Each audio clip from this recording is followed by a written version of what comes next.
Hi friends, welcome to my channel mister meta trader. ఈ video చివరి వరకు చూడండి, టోటల్గా అర్థమవుతుంది. అలాగే లైక్ చేసి, షేర్ చేసి, సబ్స్క్రైబ్ చేయండి. టాపిక్ వచ్చేసి పెహల్గామ్ అటాక్. ఫుల్ వీడియో ఇది, మిస్ అవ్వకుండా చూడండి. 2025 ఏప్రిల్ 22న జమ్మూ కాశ్మీర్లోని పహల్గామ్ సమీపంలోని బైసారన్ లోయలో జరిగిన ఉగ్రదాడిలో 26 మంది పర్యాటకులు ప్రాణాలు కోల్పోయారు. అలాగే ఈ దాడిలో భారతదేశంలో ఇంతకుముందు 2008 ముంబైలో దాడులు జరిగాయి కదా, ఆ తర్వాత అత్యంత ఘోరమైనది ఇదే. దాడి వివరాలు ఏంటంటే, ప్లేస్ వచ్చేసి బైసారన్ లోయ, పహల్గామ్, అనంతనాగ్ జిల్లా, జమ్మూ కాశ్మీర్. డేట్ వచ్చేసి ఏప్రిల్ 22.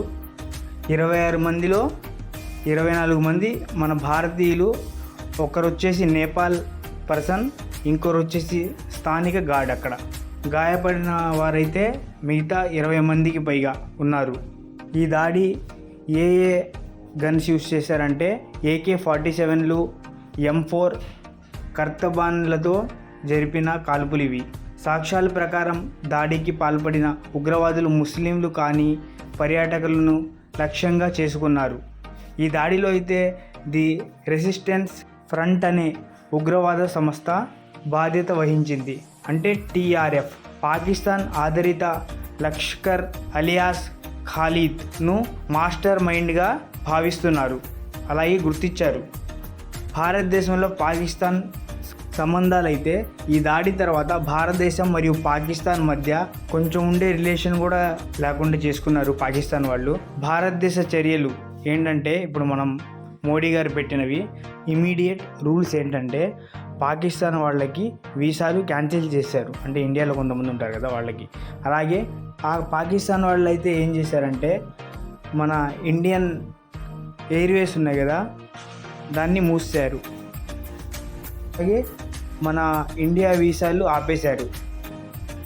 సరిహద్దుల దగ్గర భారతీయులు బార్డర్ దగ్గర ఉంటారు కదా, ఆ సైడ్ వాళ్ళని బాయ్కాట్ చేసి పంపించేశారు.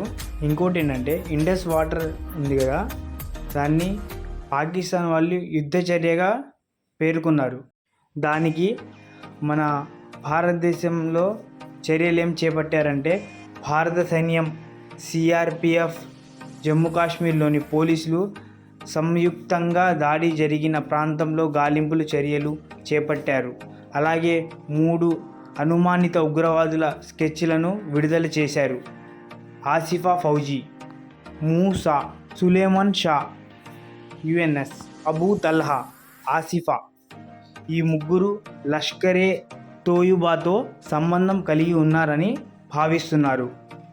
అంతర్జాతీయ అలాగే ఓల్డ్ మీటింగ్లో ఐక్యరాజ్య సమితి 2 దేశాలను శాంతియుతంగా వ్యవహరించాలని కోరింది.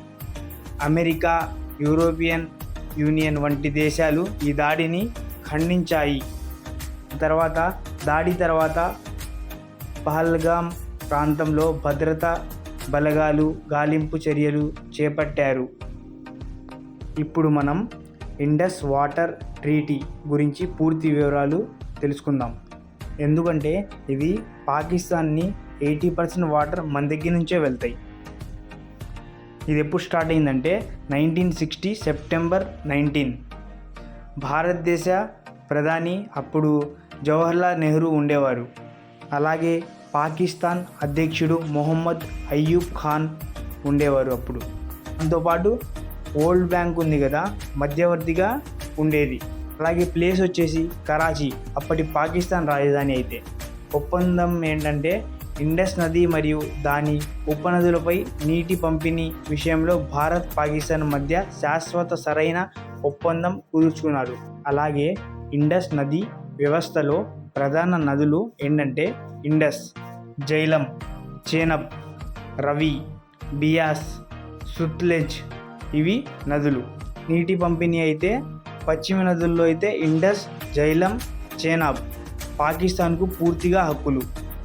అలాగే తూర్పు సైడ్ వచ్చేసి రవి, బియాస్, సట్లెజ్ భారతదేశానికి పూర్తి హక్కులు దీని మీద ఉన్నాయి.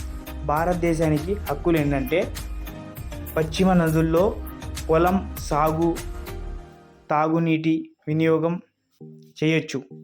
హైడ్రో ఎలక్ట్రిక్ ప్రాజెక్టులు నిర్మించవచ్చు, కానీ వాటిని నిలుపుకోకూడదు. నీటి ప్రవాహాన్ని మారుస్తూ డ్యాములు నిర్మించాం. అలాగే పర్యవేక్షణ విధానం ప్రకారం 2 దేశాలు పర్మనెంట్ ఇండస్ కమిషన్ ఏర్పాటు చేశారు. ప్రతి సంవత్సరం మీటింగులు, సర్వేలు, డేటా షేరింగ్ జరుగుతుంది. అలాగే 1965, 1971, 1999 యుద్ధ సమయాల్లో కూడా ఒప్పందం కొనసాగింది. ఇప్పటి వరకు అత్యంత విజయవంతమైన జల ఒప్పందాల్లో ఒకటిగా భావించారు అందరూ. ఇటీవల ఈ మధ్య జరిగిన 2023-25 ఆ టైంలో అయితే ఇండియా పాకిస్తాన్కు చెప్పింది ఏంటంటే ఒప్పందం పునః సమీక్షించాలి. ఎందుకంటే పాకిస్తాన్ తరచుగా అభ్యంతరాలు చెబుతుండడం వల్ల అభివృద్ధి ప్రాజెక్టులు ఆలస్యం అవుతున్నాయి. తర్వాత పహల్గామ్ దాడి ఇప్పుడు జరిగింది కదా 25లో, భారత్ ఈ ఒప్పందాన్ని సస్పెండ్ చేయాలని ప్రకటించింది. ఈ వీడియో మీకు ఇన్ఫర్మేటివ్గా అనిపిస్తే లైక్ చేసి సపోర్ట్ చేయండి. ఇంకోటి ఏంటంటే ఇండస్ వాటర్ ఒప్పందం ఒక నీటి పంపిణీ ఒప్పందమే కాదు, ఇది 2 శత్రుత్వ దేశాల మధ్య ఉన్న అరుదైన శాంతి ఒప్పందం. కానీ వాళ్ళు ప్రతిసారి గొడవకు దిగుతున్నారు కాబట్టి దీన్ని నిలిపేశారు. ఇప్పుడు పాకిస్తాన్తో గొడవడం వల్ల మనకి నష్టాలైతే ఏం లేవు, 1% లోపే ఉన్నాయి. కానీ పాకిస్తాన్కి చాలా నష్టాలైతే ఉన్నాయి. మన దగ్గర నుంచి వాళ్ళకి కాటన్ వెళ్తుంది, మెడిసిన్స్ వెళ్తాయి, ఇంకొన్ని ఫుడ్ పరంగా చాలా వెళ్తాయి. మనకి పాకిస్తాన్ నుండి వచ్చేవి ఏంటంటే డ్రై డేట్స్ ఉన్నాయి కదా అవి, అలాగే మనకి కాశ్మీర్ సాల్ట్ ఉంది కదా, పింక్ సాల్ట్, అవి కొన్ని రకాల ప్రోడక్ట్స్ వస్తాయి అక్కడ నుంచి. అంతే, చాలా అంటే చాలా తక్కువ, 1%లో కూడా చాలా తక్కువ. మనం వాళ్ళకి బిజినెస్ అయితే 1 బిలియన్ వరకు మనం వాళ్ళకి సప్లై చేస్తాం. వాళ్ళ దగ్గర నుంచి మనకు వచ్చేవి ఏంటంటే 100 మిలియన్ బిజినెస్సే జరిగేది వాళ్ళతో. అలాగే ఈ అటాక్ని మోడీ గారు చాలా సీరియస్గా తీసుకున్నారు. ఎప్పుడు మామూలుగా మాట్లాడే పర్సన్ ఇంగ్లీష్లో ఈరోజు మాత్రం చాలా గ్లోబల్ పరంగా అందరికీ వార్నింగ్ ఇచ్చినట్టుగా మాట్లాడారు. మోడీ గారు చెప్పిన మాట ఏంటంటే అటాక్ చేసిన వాళ్ళు గ్రూప్సే కాదు, అటాక్ ఎవరి ద్వారా స్టార్ట్ అయింది అనేది కూడా తెలుసుకుని వాళ్ళని కూడా పనిష్ చేస్తారని చెప్తున్నారు. ఇండియా అయితే పాకిస్తాన్ మీద ఏ రకంగా అయితే డిపెండ్ కాలేదు. ఒకటి ఉంది మామూలుగా అయితే, పాకిస్తాన్ వాళ్ళ దగ్గర అయితే న్యూక్లియర్ వెపన్స్ ఉన్నాయి, మన దగ్గర కూడా ఉన్నాయి మామూలుగా, అదొకటి తప్పించి పాకిస్తాన్ అయితే మన ఇండియాకి ఏ లెక్కలో అయితే లేదు. ఎందుకంటే ఇప్పుడు మెడిసిన్స్ మన దగ్గర నుంచి సప్లై అవుతాయి, కాటన్ కూడా మన దగ్గర నుంచే వస్తుంది, వాటర్ కూడా మన దగ్గర నుంచే వస్తుంది. చాలా వరకు వాళ్ళ ఎకానమీ అయితే ఈ వార్ తర్వాత మొత్తం మారిపోద్ది, వాళ్ళది ఫ్యూచర్ మొత్తం. చాలా వరకు వాళ్ళైతే ఇబ్బందులు ఫేస్ చేస్తారు. అలాగే ఈ వార్లో 2 పర్సన్స్ మన ఏపీకి చెందిన వాళ్ళు ఉన్నారు.